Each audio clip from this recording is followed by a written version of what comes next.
March April ২ মাস প্রজনন মৌসুমে জাটকা ইলিশসহ সকল ধরনের মাছ ধরা নিষিদ্ধ করছে সরকার। নিষেধাজ্ঞা থাকায় নৌকা ও জাল মেরামতের কাজে ব্যস্ত সময় পার করছে লক্ষ্মীপুরের জেলেরা।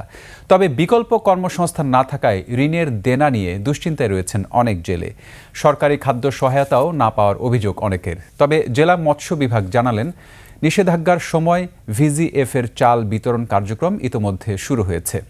লক্ষ্মীপুর প্রতিনিধি জান্নাতুল ফেরদৌস নয়নের তথ্য ভিডিও চিত্রে ডেস্ক রিপোর্ট। 34, 35 সানবিট 1 চামচে 30+ বাসন পরিষ্কার। জাটকা ইলিশের নিরাপদ বিচরণ ও বেড়ে ওঠার জন্য চাঁদপুরের ষাটনাল থেকে লক্ষ্মীপুরের রামগতির চর আলেকজান্ডার এলাকার 100 কিলোমিটার এলাকায় 1 মার্চ থেকে 30 এপ্রিল পর্যন্ত মেঘনা নদীতে সব ধরনের মাছ ধরা নিষিদ্ধ করেছে প্রশাসন। এ সময় ইলিশ সংরক্ষণ, আহরণ, পরিবহন, বাজারজাতকরণ নিষিদ্ধ। মেঘনা নদীতে নিষেধাজ্ঞার এই সময় নৌকা ও জাল মেরামতের কাজে ব্যস্ত সময় পার করছেন লক্ষ্মীপুরের জেলেরা। এবার নিষেধাজ্ঞা ও রমজান একই সময় পড়ায় এবং সরকারি সহায়তার চাল না পাওয়ার অভিযোগ জেলেদের। না দিলে অভিযান 2 মাস দিলে আমরা খামটুম ঠিক আছে, না দিলে তো আমরা খাইতে পারবো না।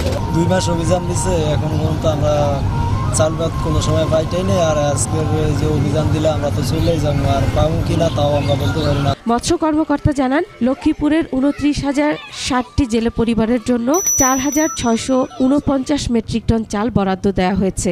ইতোমধ্যে কমলনগর উপজেলা সহ 4টি উপজেলায় 40 কেজি হারে বিজিএফ এর চাল বন্টন কার্যক্রম চলছে।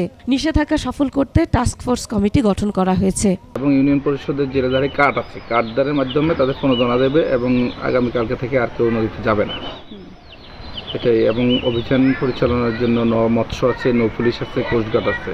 লক্ষ্মীপুরে 46,049 জন নিবন্ধিত জেলে রয়েছে। এর মধ্যে 29,060 জেলে পরিবারকে সরকারি সুবিধার আওতায় আনা হলেও 16,989 জন জেলে ডিজিএফ প্রাপ্তি থেকে বঞ্চিত রয়েছে। তবে সরকারি হিসেবে এ জেলায় কর্মরত জেলের সংখ্যা প্রায় 65,000। Masum আলিসা, desk report, 21 television.